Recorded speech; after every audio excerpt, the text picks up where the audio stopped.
JIT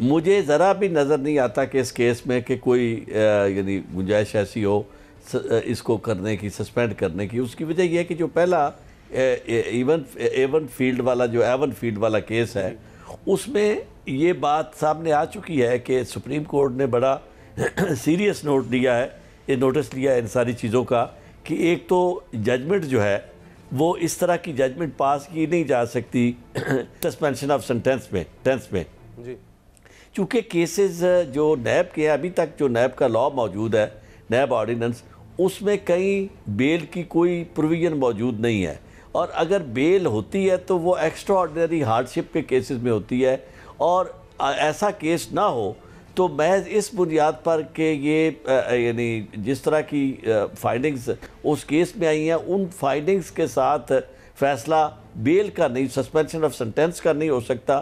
ابھی تک وہ کیس جو ہے وہ بھی زیر تجویز ہے، یعنی ان کے سامنے زیر سماعت ہے سپریم کورٹ کے سامنے، اور سپریم کورٹ یقیناً اس میں کوئی نہ کوئی اتھارٹیٹیو ججمنٹ دے گی اس معاملے میں۔ وہ مجھے لگتا نہیں ہے، میری اپنی جو ذاتی رائے ہے، کہ وہ سسٹین شاید کر سکے، ایسا نہیں ہوگا، وہ نہیں سسٹین کرے گا۔ اور اسی بنیاد پر یہ جو کیس ہے، اس میں بھی کوئی گنجائش مجھے نظر نہیں آتی کہ اس میں سزا سسپینڈ ہو، بلکہ سزا کے انہانس ہونے کے چانسز زیادہ ہیں۔ اور دوسرا کیس جس میں بری کیا ہے، اس میں مجھے بہت زیادہ ایسا سٹرونگ کیس لگتا ہے کہ جس میں اپیل اگینسٹ ایکویٹل جو ہے اس کے بھی منظور ہونے کے چانسز۔ آپ کو یہ کیس بڑا رہا ہے، لیکن نواز شریف، آصف زرداری کے خلاف ماضی میں بھی کیسز رہے ہیں اور وہ ختم ہو گئے۔ ان نئے کیسز میں کس طرح ہم ماننے کے بڑا دم خم ہے، اور یہ مختلف ہیں پرانے کیسز سے، اور اس دفعہ سزا ہو جائے گی؟ دیکھیں کیسز جو بنے ہیں نا اس وقت یہ ایسی حقائق کی بنیاد پر ہے کہ جن کو جھٹلانا ذرا مشکل ہے۔ اس کی وجہ یہ ہے کہ پچھلے کیسز جو ہے ان میں زیادہ تر کیسز اس وجہ سے بھی ختم ہوئے ہیں کہ جہاں پروسیکیوشن نے انہیں پراپرلی پروسیکیوٹ نہیں کیا۔ بہت سارے کیسز ہیں جن میں ریکارڈ تک جل گیا۔ اگر اس کیس میں بھی ریکارڈ جل جائے گا اور پروسیکیوشن پرسو نہیں کرے گی تو یہ کیسز بھی بری ہو سکتے ہیں، اور خاص طور پر اگر یہ کیسز وہاں چلے یعنی سندھ کے اندر، تو پھر مجھے چانسز نظر نہیں آتے کہ وہ کنوکٹ ہو سکے۔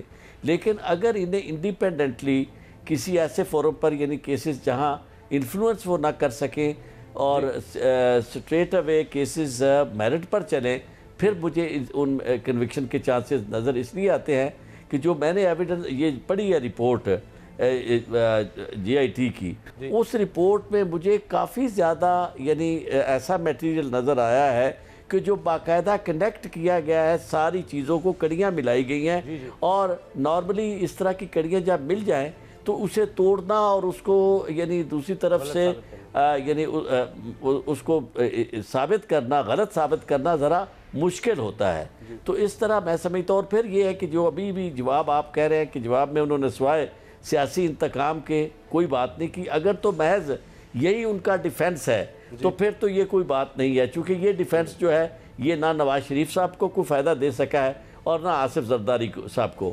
اس کے لیے تو باقاعدہ یعنی ڈیفنس آپ اگر غور کریں تو اس وقت جب انہیں پوچھا جا رہا تھا ان فیک اکاؤنٹس کے بارے میں، تو ان کا جواب بالکل اسی طرح کا تھا جس طرح نواز شریف صاحب کا تھا۔ نواز شریف صاحب نے اس وقت بھی کہا تھا، آپ کو یاد ہوگا، کہ جی اگر میرے ایسٹس جو ہیں وہ میرے مین سے زیادہ ہیں تو آپ کو کیا۔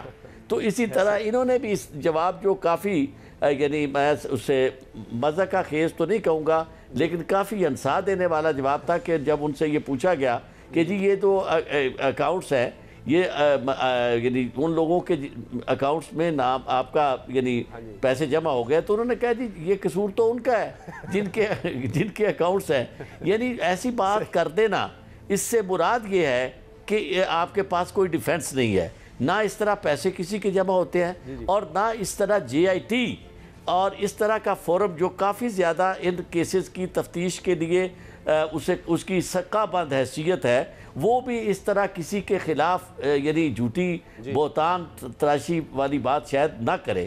اور پھر پاکستان کے اندر کوئی ایسا کنٹمپریری مخالف بھی نہیں ہے ان کا جس نے کیسز یہ بنائے ہوں، چونکہ کیسز تو بنے ہیں اس دور میں جب ان کی حکومت اسی طرح یعنی جس وقت طرح آج ان کی حکومت سندھ کے اندر ہے، ان کی سندھ کے اندر اسی طرح حکومت تھی، اور بلکہ وفاق میں بھی یعنی بلکہ ایسے کیسز جس میں وفاق میں ان کی حکومت تھی، تو اس دور میں کافی ساری چیزیں سامنے آئی کہ جو اس طرح کی اسمبلی منظور ہوئی اور پھر اس سے فائدہ اٹھایا گیا، خود پریزیڈنٹ نے فائدہ اٹھایا، گورنمنٹ انوالو ہوئی.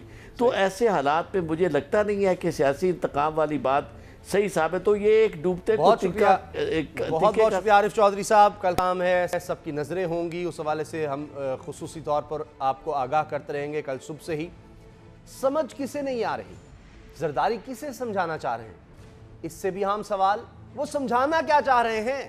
زرداری صاحب نے بھٹو اور بینظیر کو فلسفی قرار دے دیا، حالانکہ وہ خود اپنی تقریروں میں جس طرح کی پہیلیاں بجوا رہے ہیں اس سے وہ خود فلسفہ دان لگتے ہیں. زرداری صاحب کی حالت پر یہ شعر صادق آتا ہے کہ فلسفی کو بحث کے اندر خدا ملتا نہیں، ڈور کو سلجھا رہا ہے سرا ملتا نہیں. اسلام آباد والے ہیں وہ کچھ اندھے ہیں، کچھ بہرے ہیں، کچھ گونگے ہیں. مجھے اردو میں بات کرنا کا مسئلہ ہوتا ہے. اس نے کشکول لیا ہوا ہے، کہیں سے 3 بلین، کہیں سے 2 بلین، کہیں سے 1 بلین کی بات کرتے ہیں. 5 ایئر پلان ہمارا بن گیا. تو 5 ایئر میں کیا ہوتا ہے بھائی؟ 5 سال میں تو میرا آم کا باغ نہیں تیار ہوتا. حق اور باطل کی یہ جنگ ہے. ان کو تو سوچنا چاہیے، ان کو تو سمجھنا چاہیے. آنے دو ان طوفانوں کو. ہم تو ان طوفانوں کو دیکھ کے خوش ہوتے ہیں کہ یہ ڈرامے تم کرے جاؤ، اس سے میں اور پاپولر ہوتا رہوں. جس نے اپنی منزل خود ہی طے کی ہو اس کو کیوں ڈراتے ہو؟ او بے وقوفو، او جاہلو، وہ نہیں ڈرے گا تمہارے اٹکنڈوں سے. 1 نہیں 50 کیس بناؤ. میں نے پہلے بھی 50 کیسز کو منہ دیا ہے. آپ کوشش جاری رکھیں، ہم بھی مقابلہ جاری رکھیں گے. او بے وقوفو، جاہلو. بدین میں جلسے سے خطاب کرتے ہوئے آج سابق صدر نے حکومت کے ساتھ ساتھ بیوروکریسی کو بھی نااہل قرار دیا. انہوں نے کہا کہ 50 کیس بناؤ، وہ بے وقوفوں اور جاہلوں کے ہتھکنڈوں سے نہیں ڈرتے. اندرون سندھ میں آصف علی زرداری نے اردو میں تقریر کرنے کی وجہ بتائی کہ اسلام آباد والے گونگے بہرے ہیں، اس لیے اردو میں خطاب کرتا ہوں تاکہ وہ کچھ سمجھ سکیں.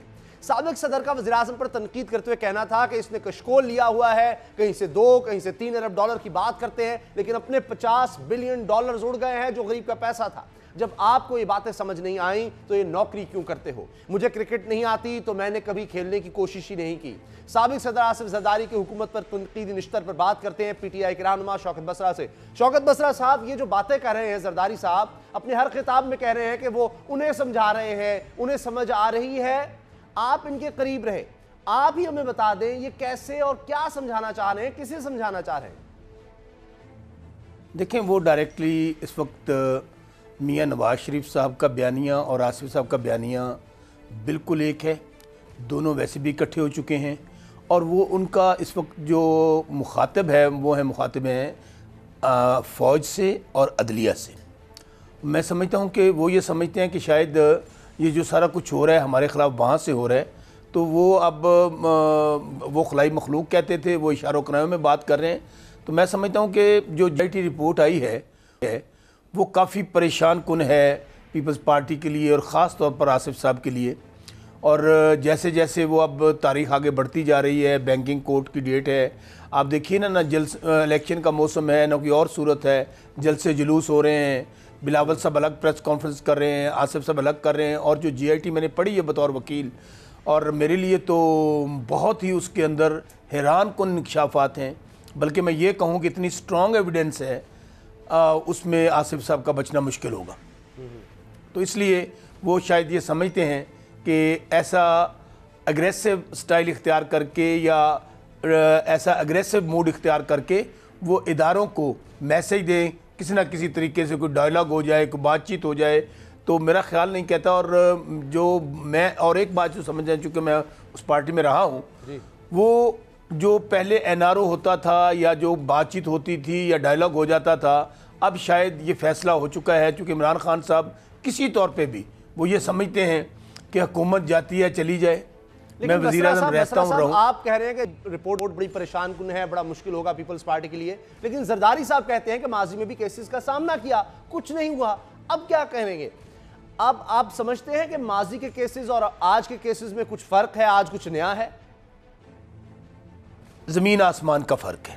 وہ اس لیے کہ میں چونکہ لوگ کہیں گے کہ شاید میں نے آپ کو چھوڑ آیا ہوں تو یہ باتیں کر رہا ہوں. نہیں, پہلی دفعہ جے آئی ٹی بنی ہے اور جے آئی ٹی نے سٹرونگ ایویڈنسز اکٹھی کی ہیں. جس طرح میاں نواز شریف کے خلاف, اور جے آئی ٹی کے اندر کون لوگ ہیں, آئی بی بھی ہے, آئی ایس آئی بھی ہے, ایف آئی اے بھی ہے, پولیس بھی ہے, یعنی کہ ہر ادارہ جو پاکستان کے اندر انویسٹیگیٹو ادارہ ہے اس کے اندر موجود ہے.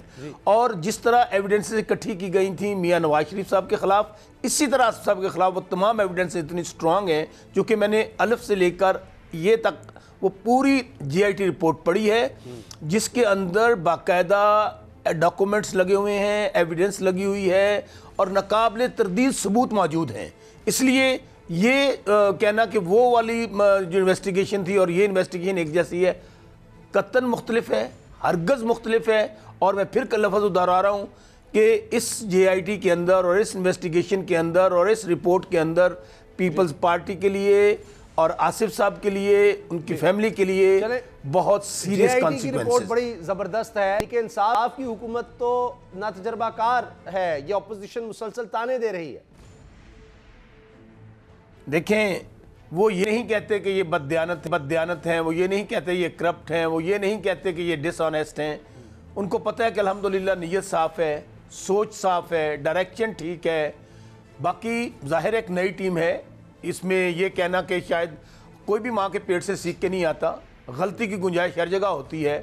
لیکن آپ دیکھ رہے ہیں کہ جتنا کچھ وراثت میں گند ملا ہے, جتنے قرضے پچھلی حکومت نے لیے, چونکہ اس وقت معاشی طور پر سچویشن کرٹیکل ہے, اس میں قطعی دو رائے نہیں ہے. اکنامیکلی چیزوں کو سٹیبل کرنا ہوگا, مہنگائی بڑی ہے, بے روزگاری بڑی ہے. اس کی ریزنز ہیں کہ آل آف سڈن آتے ہی وہ کہتے ہیں سر منڈواتے ہی اولے پڑے, آسمان سے گرا کھجور میں اٹکا.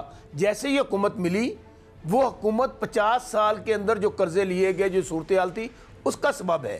لیکن یہ میں کہوں کہ یہ ناتجربہ کار مجھے بتائیے کہ جو ٹیم ان کے اندر موجود ہے, جو ٹیکنیکل لوگ ان کے اندر موجود ہیں, آپ دیکھیں گے کہ آنے والے دنوں میں یہ جو خاص طور پہ اکنامکس کے حوالے سے سچویشن ہے, جو اکانومی کی صورتحال ہے, بہت بہتری کی طرف جائے گی. چونکہ یہاں پر کرپشن نہیں ہے, ٹکے ماری نہیں ہے, کمیشن مافیا نہیں ہے. ہاں انشاءاللہ with the passage of time چیزیں بہتر ہو جائیں. یہ تو کہ ٹیکنیکل لوگ بڑے تجربہ کار ہیں, سمجھدار ہیں. ابھی فاروق سلیم صاحب والا معاملہ سب کے سامنے آیا کہ وہ کس طرح شکوہ شکایت کرتے الگ ہوئے اور پھر کیا سلوک تحریک انصاف نے ان کے ساتھ کیا. تو یہ تو ایسے لگ رہا ہے کہ موقع دے رہا ہے اپوزیشن کو اکٹھا ہونے کا یہ سارا ماحول. اب مولانا فضل الرحمان نے پھر اپوزیشن کو اکٹھا کرنے کی کوشش کی ہے. انہوں نے کہا ہے کہ اب نہیں تو کیا جیل میں اکٹھے ہوں گے. اگر مولانا صاحب اپوزیشن کو اکٹھا کرنے میں کامیاب ہو گئے تو حکومت کی کمزور وکٹ کو خطرہ لاحق ہو سکتا ہے. اپوزیشن اکٹھی ہو چکی ہے. میں آپ کو یہ خبر دیتا ہوں آپ کے پروگرام میں کہ اس وقت مولانا فضل الرحمان صاحب, اے این پی, مسلم لیگ نون, پیپلز پارٹی, بلوچستان سے ایک آدھی جماعت اور جماعت اسلامی ابھی تک وہ درمیان میں ہے, یہ تمام جماعتیں 1 پوائنٹ ایجنڈے پہ اکٹھی ہیں. ان کا بس نہیں چل رہا کہ کس طرح اس حکومت کو گرایا جائے, چونکہ ان کے پاس نمبر پورے نہیں ہیں. ان کو یہ بھی پتہ ہے کہ ان کی اپنی جماعتوں کے اندر بھی فارورڈ بلاک بن چکے ہیں. سو یہ آپ کہیں کہ یہ مولانا فضل الرحمان صاحب نے کوئی نئی خبر دی ہے, بالکل نہیں. یہ تمام جماعتیں یک نکاتی ایجنڈے پہ اکٹھی ہیں کہ اس حکومت کو گرانا کس طرح ہے, کس طرح ان کو ڈسٹیبلائز کرنا ہے. اور مولانا فضل الرحمان صاحب خود آپ کو پتہ ہے کہ وہ ہارے ہوئے ہیں یا تحریک انصاف سے, وہ اپوزیشن میں ہیں, وہاں پر اے این پی اپوزیشن میں ہے. تو یہ تمام جماعتیں جو ہیں اس وقت ایک پیج پہ ہیں. آپ آنے والے دنوں میں دیکھیں گے کہ یہ تمام جماعتیں اکٹھی ہوں گی اور اکٹھی ہو چکی ہیں. لیکن اکٹھی ہو بھی جائیں, کسی قسم کا خطرہ نہیں ہے تحریک انصاف کی حکومت کو, نہ مرکز میں نہ صوبے میں. کیونکہ بہت سارے MNAs, MPAs یہ سمجھتے ہیں کہ جو پالیسیز اس وقت گورنمنٹ کی ہیں, مسلم لیگ نون کی خاص طور پہ اور تحریک پیپلز پارٹی کی, وہ اداروں کے ساتھ جو کلیش ہے, جو وہ اپنی لوٹ مار کو بچانے کے لیے وہ لڑائی لڑنا چاہتے ہیں, وہ اس کا بہت سارے لوگ حصہ نہیں بننا چاہتے. اس لیے یہ بالکل میں آپ کو خبر دے رہا ہوں کہ ان کے اندر بھی فارورڈ بلاک موجود ہیں اور یہ اکٹھے بھی ہو چکے ہیں. اس کے باوجود یہ حکومت کا کچھ نہیں بگاڑ سکیں گے. بہت بہت شکریہ شعیب, آپ نے ہمیں وقت دیا. پنجاب حکومت, موجودہ پنجاب حکومت